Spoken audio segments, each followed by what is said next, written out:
You're tuning into Black and White Sports on YouTube. The no-holds-barred truth on sports. The main event starts now. I'm back. Rudrance for Black and White Sports 2. Let's talk about Justin Fields because NFL great Hall of Famer Warren Sapp has come out and dropped a tasty nugget, proclamation, breaking news. I don't know how you want to look at it, but he has come out and said that I guess it's known around the rumor sphere that Justin Fields is getting traded from Chicago to parts unknown, like he's the missing link, because they want to take Bryce Young out of Alabama, number 1 overall, with the number 1 overall pick. Good luck to Warren Sapp, because Chicago fans, you want to get them on your ass, say one solitary derogatory thing about Justin Fields. Well, I could say a bunch. He turns the ball over too damn much. He had like 16 fumbles last year and 11 picks. I'd be looking at drafting Bryce Young too. Oh, there we go. Let the war begin. Outkick. Justin Fields is being traded, according to Warren Sapp. Good God. Sorry, Chicago Bears fans. Justin Fields era is about to be done. According to Warren Sapp, the NFL Hall of Famer is apparently traded in his shoulder pads for sources in his second act and told the Boone podcast this week that he's hearing the Bears are getting ready to package Justin Fields in a blockbuster trade so they can take Bryce Young. Well, something that should be noted probably is the fact that, he did used to work for NFL Network. So, I mean, it's not like he doesn't know everybody. Take that, NFL insiders. You've all been scooped by Big Warren Sapp. Let's play it. What I'm hearing out of Chicago is they're finna package him up, trade him for some other pieces, and then go with the Bryce kid from Alabama. Wow, I did not know that. That's a good little insight right there. I'm in Florida and I hear this and you haven't? They haven't really told us anything. Trust me, there's a bunch of there's smoke everywhere talking about them trading Justin Fields and going after Bryce. Wow. A lot of rumors. Yeah. Let's look at this. This is from sportsmockery.com. Justin Fields became one of the most divisive talking points in 2023. They talk about how he had a great rushing year, second most yards in NFL history. At the same time, he underwhelmed as a passer. 17 touchdowns, 11 interceptions. He also fumbled 16 times. Wow. Then you got 2 former executives, Mike Tannenbaum and Joe Banner, have already said they should trade Fields and start over. And then another prominent name has offered a bleak assessment of Fields. Rich Gannon. Wow, he was a hell of a quarterback. Played in the league for over a decade, and he won the MVP in 2002. While writing a breakdown of the NFC North quarterbacks for the 33rd team, his assessment of Fields wasn't pretty. He sees way too many flaws to be comfortable with. They've got a problem. It was not a good season. And if you are Matt Eberflus and the folks in Chicago, you are keeping your fingers crossed that Justin Fields can make the same leap as Jalen Hurts. This kid is very athletic, but he's got to learn to function and process. His anticipation is not very good. His eyes, guys are almost always covered. Part of it is he doesn't have the experience. If I was coaching him this spring, he would not be allowed to run with the football. In any of his practices, he has to do something other than run. And look, I can't say from what I saw last year that he's wrong about that. I mean, I watched him in several games last year, and I just did not think he was a very good passer of the football. I didn't love him coming out of college either, to be honest with you.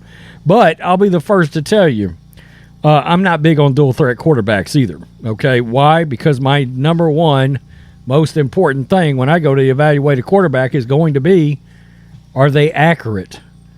And by and large, a lot of these running quarterbacks are not accurate. Do you want to know who is accurate? Bryce Young is very accurate, and he is the best pure passer coming out in this draft. Okay, I don't even think it's that close. Okay, I know Mel Kiper has jumped out there and said, well, if Justin Fields was coming out in this draft, I would take him before I would take Bryce Young. Well, you're out of your mind. And that's why I don't really listen to Mel Kiper, okay? I will say this. Justin Fields played better after they started designing runs for him, because if you're going to draft a running quarterback, you might as well let him run, okay? Now, here's why I would consider not doing this if I was the Bears. I love Bryce Young. I think he's going to be good, very good, played in a pro-style kind of offense. Billy O'Brien, just got rehired, going back to the Patriots. A lot of pro-style principles in that. I love that. A lot of good accuracy, mobility inside the pocket, up, down, side to side. Same kind of stuff that Mac Jones had coming out. And Tua Tagovailoa, right? And I'll be the first to tell you, outside of the dumpster fire OC situation in New England, I think Mac Jones would have had a huge year. So we'll wait. We'll see next year when Mac Jones drops about 35 touchdowns out there in Bill O'Brien's system. But the fact is, and what I'm getting to, I've got one issue, and it's a major issue with Bryce Young's game. He's too damn small. Okay. Justin Fields, 6'3", 220. That is a NFL quarterback build. Okay, at least overall size-wise. He's more athletic than some quarterbacks his size, obviously. But he's big. All right, he's big. And he's going to be able to handle the rigors of the NFL process as the season goes on. Kyler Murray, Baker Mayfield, both smaller quarterbacks, both of them have had injury issues, right? Their bodies are breaking down. In fact, while I'm thinking about it, I'll just put it in this video right here because I won't make it a separate video, but there's Kyler Murray right there. He posted a picture earlier of that is his right knee right there that just got ACL surgery done on it. And he's been hurt a lot. Baker's been hurt.